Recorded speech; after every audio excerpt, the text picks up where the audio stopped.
This lesson we're going to be talking about solving decimal equations, and what I want you to keep in mind as we go through this is that solving equations is solving equations, and it doesn't matter the type of numbers you have in, whether they're whole numbers or decimals. So hopefully you'll be able to see that we solve decimal equations like we solve regular equations. Take a look at this example. It says if 4 people are sharing the cost of a monthly cell phone bill of $58.25, what is each person's share of the bill? So there's 4 people sharing a bill that's $58.25. Now if we wanted to set up an equation, might not be the way you'd go about solving this, but let's try that.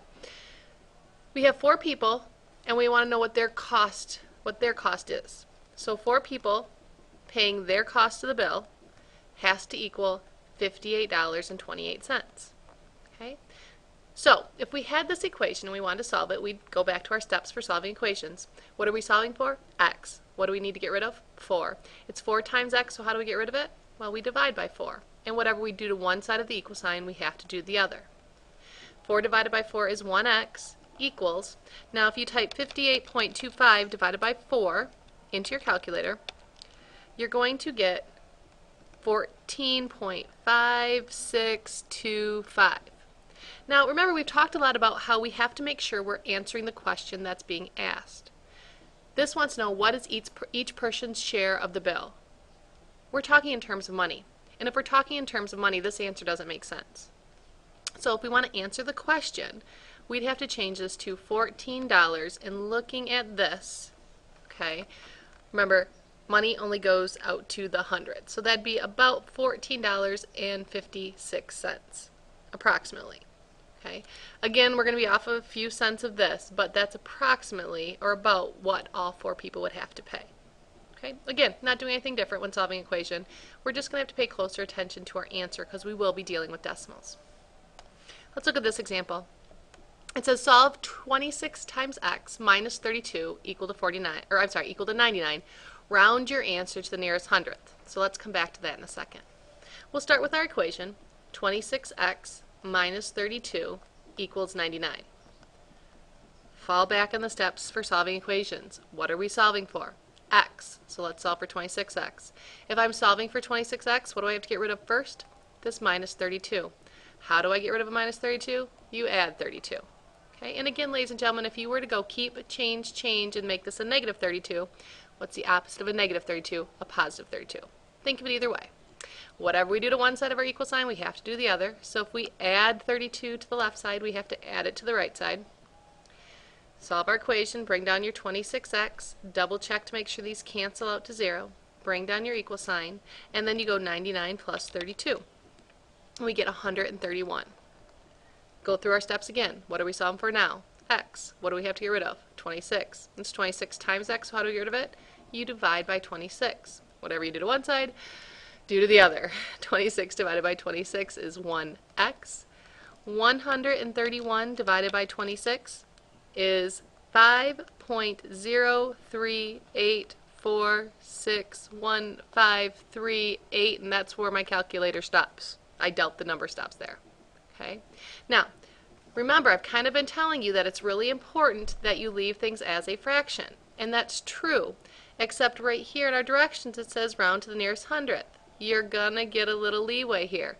If it says round to the nearest hundredth, you don't have to leave it as a fraction. In fact, you're not supposed to. You're supposed to round to the nearest hundredth. So if we look at this number here, remember the first spot here for the decimal point is tenths, then hundredths, thousandths, 10,000, 100,000, so on and so forth. So our hundredth spot is where this 3 is. To round to that spot, we look at the digit behind it. If it's 5 or greater, we round it up to the next number. If it's less than 5, we keep it the same. 8 is bigger than 5, so that means we're going to round the 3 up to 4. So our solution is approximately 5.04. Okay, and don't worry too much about the approximate sign, but I will be sure to have you guys, this answer has to be exact. Okay, 5.04. You can't say, oh, can I put 5.03? No, because we have to round to the nearest hundred. Okay. Let's look at this example. In this case, we were given equations with decimals in them. Solve 9.92 times x minus 6.13 equal to 5.96 minus 7.28x. again, round to the nearest hundredth. So we start by writing down our equation.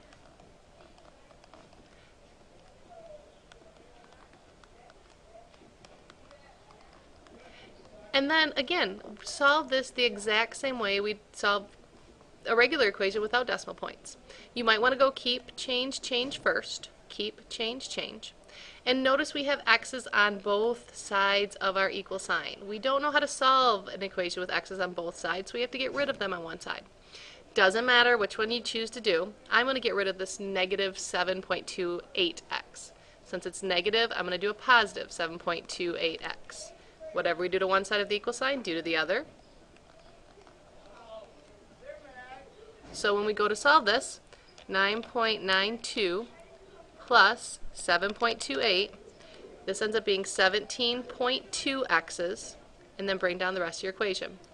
Plus a negative 6.13 equals 5.96, and these cancel. Now we have a regular equation we can solve. What are we solving for? 17.2x. What do we have to get rid of? This negative 6.13. How do we get rid of it? Think positive 6.13. Whatever you do to one side, do to the other. Follow the same steps, even though these are decimal numbers. Bring down your 17.2x, double check to make sure these cancel, bring down your equal sign, then you add 5.96 to 6.13, and you get 12.09. Now, we're solving for x, so we have to get rid of the 17.2. Since it's multiplying, we divide. This ends up being 1x. And over here we go 12.09 divided by 17.2. And again, we get 0.702906, so on and so forth. Okay? So, round to the nearest hundredth. In this case, the 0 is in our hundredth spot. We look at the digit behind it, which is a 2. Since 2 is less than 5, we keep the 0 the same. So this answer ends up being 0.70. Now you don't necessarily need to write this 0, but if it says to round to the nearest hundredth, it's good to keep the 0 there so we know that's what it is rounded to the nearest hundredth, not the nearest tenth.